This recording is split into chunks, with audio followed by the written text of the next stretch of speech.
विमल पिङ खेल्दिनी हो र? नै झ्याउला छ तँ खेलेर आइज जा। म जान्छु त नि एक्लै खेल्न।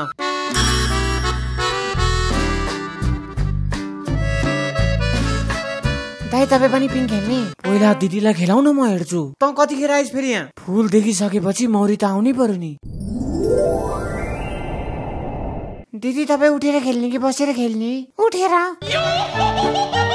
दिदी आउनु खेल्न। एकछिन है भाइ।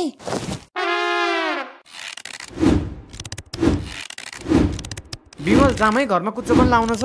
जाम जाम, मेरो पनि हल्का काम छ घरमा। केटी त देख्नै नहुने नि बोकाहरू। दिदी म पनि खेल्छु नि। आऊ मेरो काखमा बसेर खेल। कस्तो क्युट के भाइ त। बामबुडके भएको पनि फाइदा हुँदो रहेछ।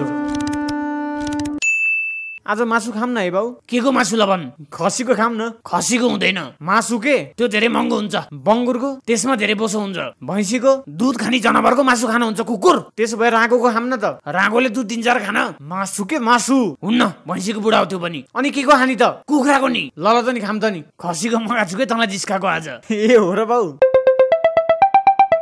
नउठाऊ। किन? तिम्रो मामाको छोराको छोरीको बहिनीको दाइको भाइ मर्यो भनेर न्युज आयो भने के गर्ने अनि? मासु मगाएको थिएँ कि त्यसकै कल होला। रिक्स किन लिने के बाउ? रिक्स किन लिने? पहिला मासु खाम अनि फोन उठाउ लौ। साँच्चीकै कोही मरेको रहेछ भने मासु खाएर पाप लाग्दैन हामीलाई? मरेको मान्छेको मासु कसले खाने भनेछ र? हँसाइस जाँठो। दाइ जुठो परे, आमा बित्नु भयो। र कहिले? मलाई थाहा थियो के रिस उठ्ने। आज बिहान। लौ न रोक है, म आइहाल्छु। नआउनु दाइ, म त्यहीँ लिएर आइदिन्छु। लास यहाँ लिएर आउनु भन्दा म त्यहीँ आइहाल्छु नि भाइ। आमा जसरी पालेको थिएँ मैले यो खसीलाई।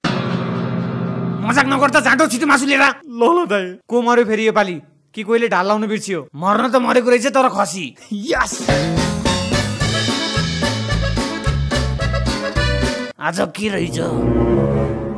ओइ बाबु, आज त एकादशी पो रहेछ त नि। लामो